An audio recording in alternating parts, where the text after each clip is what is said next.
වට ටිකට ඔන්න මම දන්නවා මේ වීඩියෝ එක බලන්නේ මගේ 2 වසරේ චුටි බබාලා.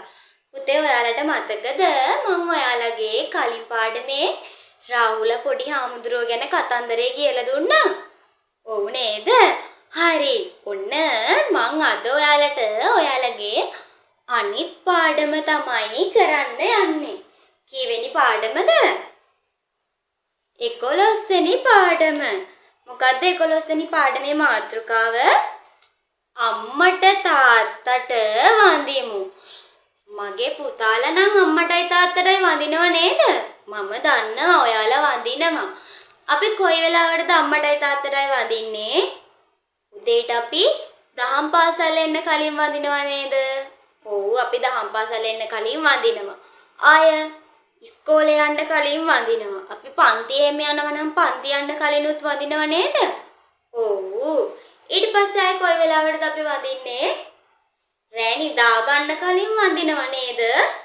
ඕ කාට හරි අමතකුණා නම් ඔන්න අද ඉඳන් රෑ නිදා ගන්න කලින් වඳින්න ඕනේ.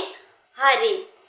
අපි පුතේ අම්මටයි තාත්තටයි වඳිද්දි ගාථා දෙකක් කියනව නේද? පුතාලට මතකයිද ඒ ගාථාව? පාඩම්ද? ඔව් නේද? හරි. මොකද්ද? ඔන්න දැන් ඔයාලගේ 11 වෙනි පාඩම තියෙන්නේ අම්මට තාත්තට වඳිමු කියලා. ඔන්න පුතාලා අම්මට වඳින ගාථාව මොකද්ද කියන්න? දස මාසේ උරේ කତ୍වා පෝසේසි උද්ධිකාරණං ආයුදීගං වත්ස සතං මාතුපාදං නමාමහං. ඒක නේද පුතාලා අම්මට වඳින ගාථාව? පුතාලට ඒක පාඩම් නේද? ඕ මම දන්නවා පාඩම් කියලා. ඔන්න පාඩම් නැති කෙනෙක් ඉන්නවා නම් ඉක්මනටම මේ ගාථාව පාඩම් කරගන්න ඕනි. පුතේ මොකද්ද කියන්නේ? මාස 10ක් අපිව බඩේ තියාගෙන මේ ලෝකෙට බිහි කරපු අම්මට ආයුෂ ගොඩක් ලැබෙන්න කියලා අපි අම්මට වඳිනවා.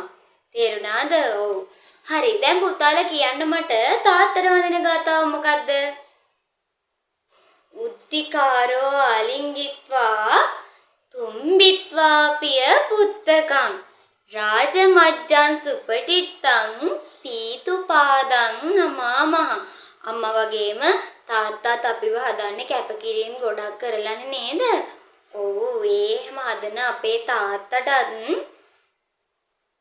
රජෙක් වෙන්න පුළුවන්. අපේ තාත්තට තාත්තගේ පාද නමමි එන පාද වඳිමි කියලා තමයි මේ ගාථාවෙන් කියන්නේ. ඔන්න පුතේ ඔයාලගේ 11 වෙනි පාඩමේ එතකොට තියෙන්නේ අම්මටයි තාත්තටයි වඳින ගාථා දෙක.